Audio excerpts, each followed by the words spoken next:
আসসালামু আলাইকুম এভরিওয়ান।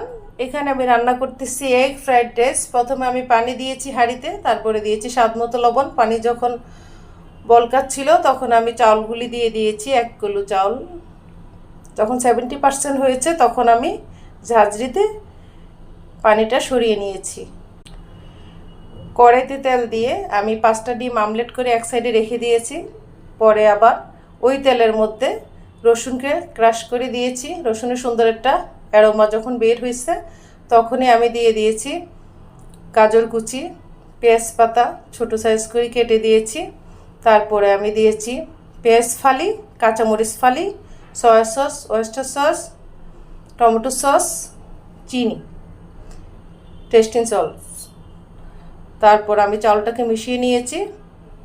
যখন আমার রাইসটা 80% হয়েছে অবশেষে আমি ডিমগুলি মিশিয়ে নিয়েছি।